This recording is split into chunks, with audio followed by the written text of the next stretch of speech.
One thing you want to do is not make eye contact with the snake. Difference between an infertile egg and a fertile egg. So these ones we'll set aside. We'll even feed them to the monitors.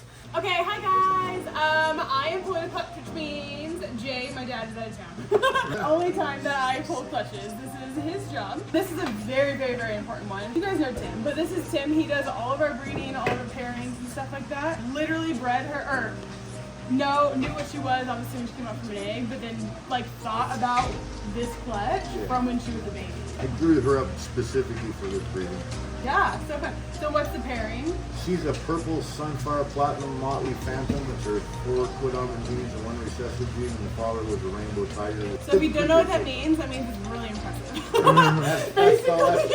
That is what's fun about when my dad's doing them, is because obviously different clientele. So you guys, I have a bunch of fun kids, I've got adults, I've got teenagers, moms, dads, uncles, everybody. But then my dad has like reptile people, or people who like understand it more.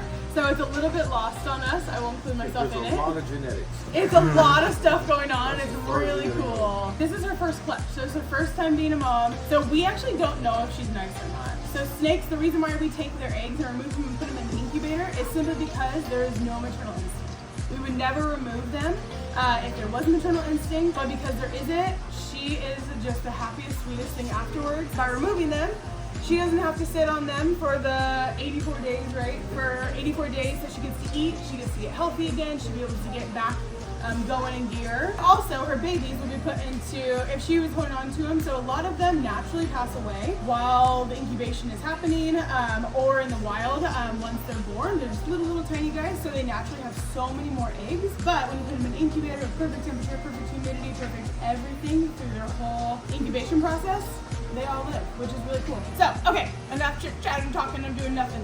Let's get this girl out, okay? Yeah. So with her, what we'll do, I also got one more infertile in there. So it's her first one, which means that some of them will be infertile just because she's getting used to everything, she's figuring it out. Big eggs though, she got some junker eggs, freaking ostrich eggs in there. So I'm literally just touching her, moving her around, trying to desensitize her a little bit so that I can remove her from her eggs.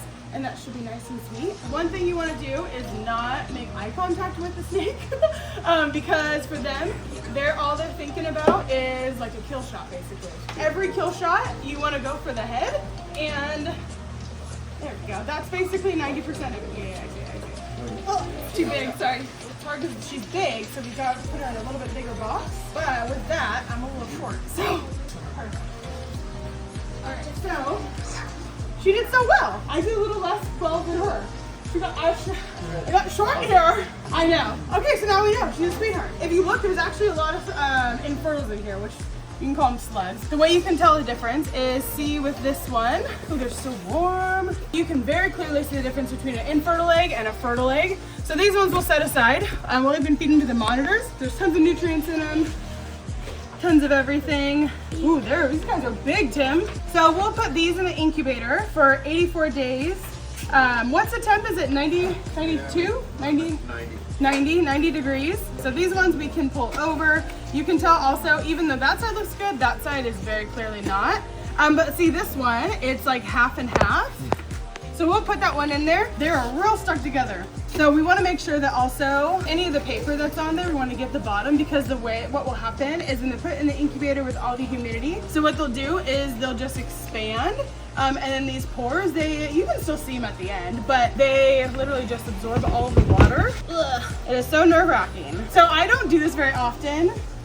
So I don't want to make a mistake. So I have to make sure that we don't flip them. They're not like chicken eggs. Everything stays within the same area, so it doesn't need to be, so if you flip it over, it ain't gonna do well. So, oh, you don't? Oh, my dad's a big paper guy.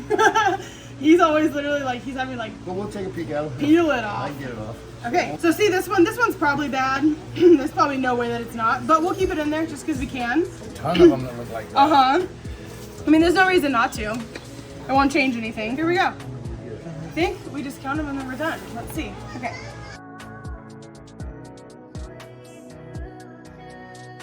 What did you say, 31, 32? 30. You said 30. Really? Maybe I said 35. I don't know. Because sometimes they'll be like, what's the most that you've had in a clutch?